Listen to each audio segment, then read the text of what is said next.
Assalamualaikum warahmatullahi wabarakatuh. Kami dari kelompok 3 akan membahas materi mengenai pembaharuan Islam, tepatnya pembaharuan dari Mesir. Baiklah, di sini saya akan menjelaskan mengenai Muhammad Ali Pasha pada tahun 1765 sampai 1849 Masehi. Muhammad Ali Pasha lahir di Kawala, Yunani pada tahun 1765 Masehi. Usaha-usaha yang dilakukan ada di bidang militer, pendidikan, dan juga ekonomi. Jatuhnya Mesir ke tangan Napoleon Bonaparte atau Prancis menyadarkan Muhammad Ali Pasha bahwa Prancis telah maju dalam bidang teknologi peperangan. Setelah berhasil, Prancis diusir Inggris pada tahun 1802 Masehi, Muhammad Ali Pasha mendatangkan seorang perwira Prancis untuk melatih tentara Mesir. Setelah itu, ia mendirikan sekolah militer pada tahun 1815 Masehi. Yang bagian B adalah At-Tahtahwi pada tahun 1801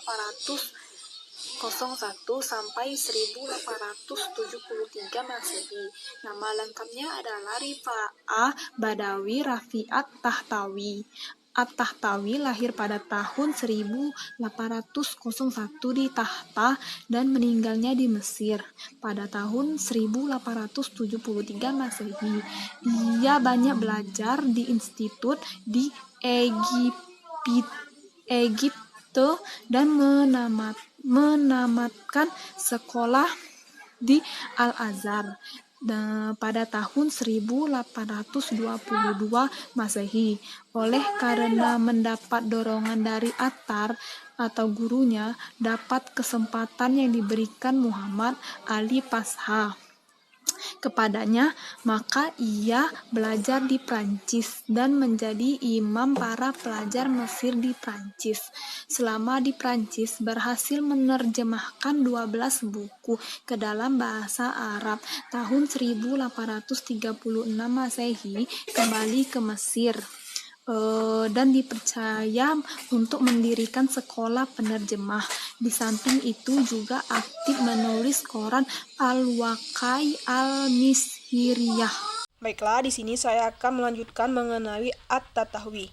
Adapun pemikiran pembaharuan dari At-Tahtahwi, yang pertama, ajaran Islam bukan hanya mementingkan soal akhirat, melainkan juga hidup di dunia. Yang kedua, kekuasaan raja yang absolut harus dibatasi dengan syariat. Raja harus bermusyawarah dengan ulama dan kaum intelektual. Yang ketiga, syariat harus diartikan sesuai dengan perkembangan modern. Yang keempat, kaum ulama harus mempelajari filsafat dan ilmu pengetahuan modern agar syariat dapat menyesuaikan. Yang kelima, pendidikan harus bersifat universal, yaitu perempuan harus mendapatkan pendidikan sama dengan kaum laki-laki. Yang keenam, umat Islam harus dinamis dan meninggalkan sifat statis. Jamaluddin Al-Afghani 1839 sampai 1897 Masehi. Nama lengkapnya adalah Sayyid Jamaluddin Al-Afghani. Ia lahir di Asadabad pada tahun 1839 Masehi dan wafat di Istanbul pada tahun 1897 Masehi. Diberi gelar Sayyid karena turunan Husain bin Ali bin Abi Thalib. Sejak kecil dia belajar membaca Al-Quran, bahasa Arab, bahasa Persia, ilmu tafsir, tasawuf, dan filsafat. 1. Usia 20 tahun menjadi pembantu Pangeran Muhammad Khan di Afghanistan. 2. Pada tahun 1964 menjadi penasihat Al-Khan. 3. Pada masa pemerintahan Muhammad Azam Khan diangkat menjadi Perdana Menteri. Baiklah, saya akan melanjutkan pembahasan mengenai Jamaluddin Al-Afghani. Jadi, pada tahun 1869, Jamaluddin Al-Afghani ini pergi ke India dan kemudian pada tahun 1871, Jamaluddin ini pergi ke Mesir untuk memberikan kuliah di Al-Azhar.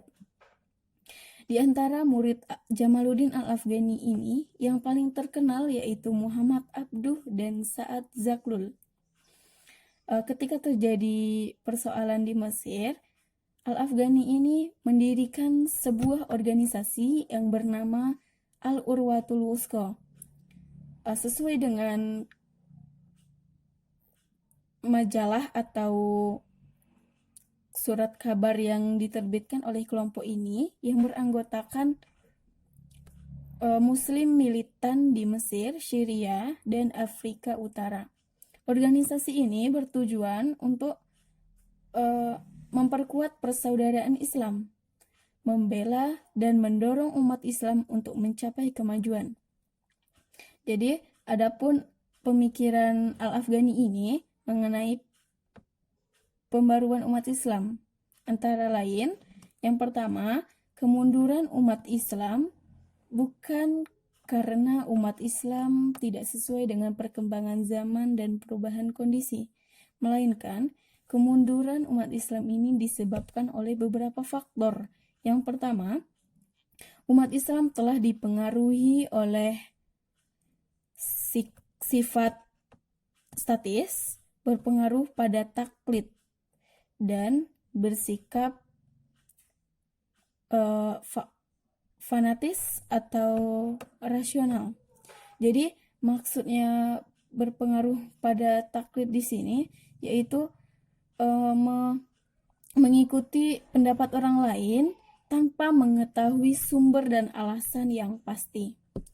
Yang kedua, umat Islam telah meninggalkan akhlak yang tinggi dan telah melupakan ilmu pengetahuan.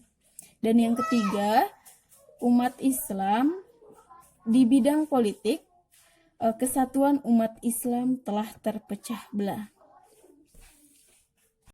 Untuk mengembalikan kejayaan pada masa lalu dan sekaligus menghadapi dunia modern, umat Islam harus kembali pada ajaran Islam yang murni, dan Islam harus dipahami dengan akal serta kebebasan. 3. Corak pemerintah aulokrasi dan absolut harus diganti dengan pemerintahan demokratis. Kepala negara harus bermusyawarah dengan pemuka masyarakat yang berpengalaman. 4. Tidak ada pemisahan antara agama dan politik, dan Islamisme atau rasa solidarisme antara umat Islam harus dihidupkan kembali. Muhammad Abduh adalah lahir pada tahun 1849 Masehi di Mesir. Beliau masih termasuk keturunan Umar bin Khattab. Muhammad Abduh sendiri memiliki guru yang bernama Jamaluddin Al-Afghani saat dia berada di Al-Azhar. Saat tamat dari Al-Azhar, Muhammad Abduh menjadi guru di sana dan menjadi rektor di sana juga, serta menulis surat kabar Al-Ahram. Ada pula dampak positif dari pemikiran Islam adalah yang pertama, pembukaan pintu ijtihad. Karena di sini ijtihad sendiri merupakan dasar yang penting dalam menafsirkan kembali ajaran Islam. Yang kedua adalah penghargaan terhadap akal. Karena menurut Muhammad Abduh sendiri, Islam merupakan agama yang rasional. Dan akal dapat membuat ilmu pengetahuan menjadi maju. Dan yang terakhir adalah modernisasi sistem pendidikan di Al-Azhar. Ide-ide pembaruan Muhammad Abduh yang berdampak positif bagi pengembangan pemikiran Islam antara lain sebagai berikut. 1.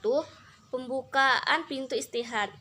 Ijtihad merupakan dasar yang penting dalam menafsirkan kembali ajaran agama Islam. 2.